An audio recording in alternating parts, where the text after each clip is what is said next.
Felt just a burning sensation, and then I popped the cap, smelled it, and it smelled like bleach. Jeffrey Maxwell still remembers the burning in his mouth, throat, and stomach. It was January of this year. He was working in the operating room at HonorHealth Scottsdale Shea Medical Center. He is a medical device rep and was sitting in on 2 surgeries that morning. Maxwell says he put this cup of coffee on a shelf in the hallway outside the OR during his first surgery. Before the second surgery, he exited the OR to take a sip.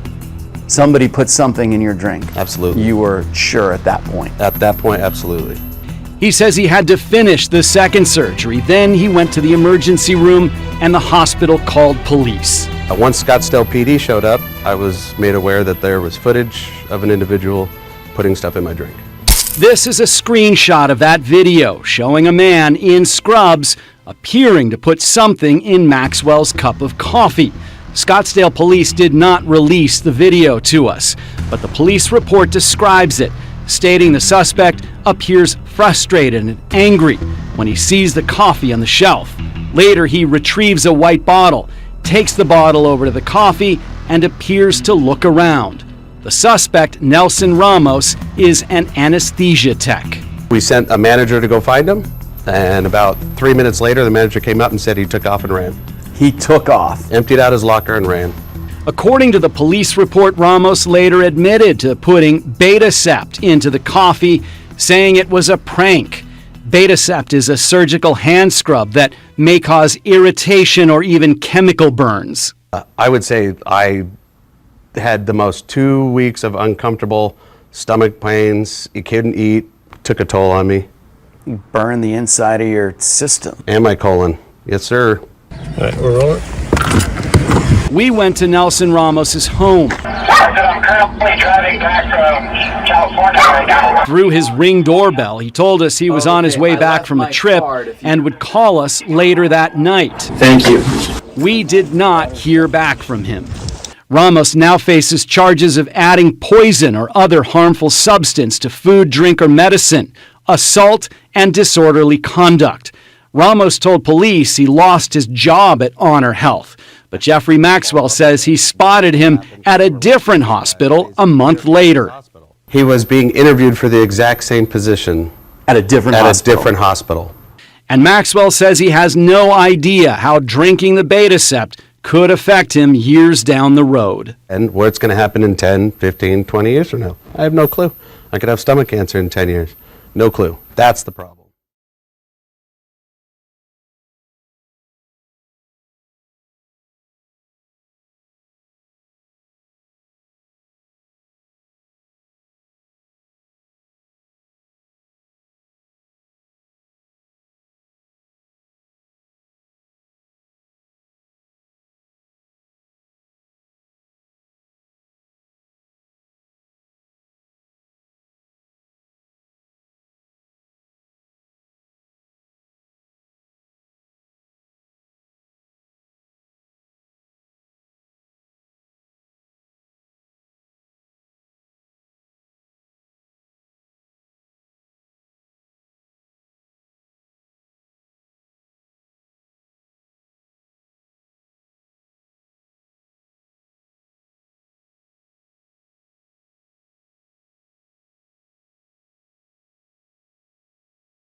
Equipment around and making sure that the anesthesiologist has everything they need beforehand.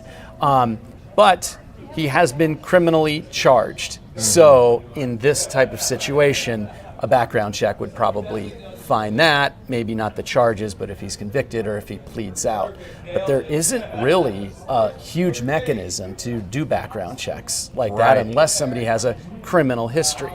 Right, so he's in that interim period where he has been charged, but hasn't gone to trial, hasn't been convicted. The conviction would clearly show up in a background check, but the charge itself might not, which kind of leads us in this interesting gray area. Yeah, and it depends on the type and the depth of a background check. Fascinating. Now, his explanation, Nelson Ramos's explanation, was that this was a prank.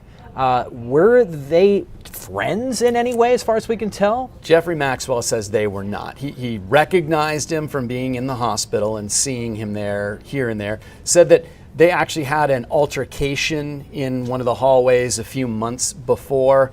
When you look at the police report, it does not appear that the police bought the explanation of he thought he was pranking one of his friends. There is surveillance video in the hallway. The police description of that surveillance video says that Ramos had walked down the hallway, seen that there was coffee there, had thrown a coffee out. Then apparently Jeffrey Maxwell comes out, doesn't see his coffee, goes and gets another one. Employees put their coffee in the hallway because it's outside of the operating room, because you can't take a non-sterile item into a sterile room like that. The detective, sort of describing what was in the video, said that Ramos came by, saw the coffee again, and looked frustrated. And that's when he reached over and grabbed something and put it in there. Wow. I always like to ask kind of the peel back the curtain, give us a little bit of a sense of the investigation that went into this. Now, you referenced that surveillance video. You had a still image of it, but you noted that the police would not release the surveillance video. Can you explain why did they not release the surveillance video? Because the case hasn't been adjudicated yet? Yeah, I can't answer why they haven't released it. I know when we do public records requests, sometimes, in this case, we got a police report. We had some still pictures. They could have a number of reasons for not releasing it. One of them would be it needs to be used in trial, or it's a main piece of evidence. I'm suspecting that at some point we will get that video. Apparently it's very clear. All we have is that screen grab, that picture that Jeffrey Maxwell took of the screen there. I think he got that from the detective. Okay.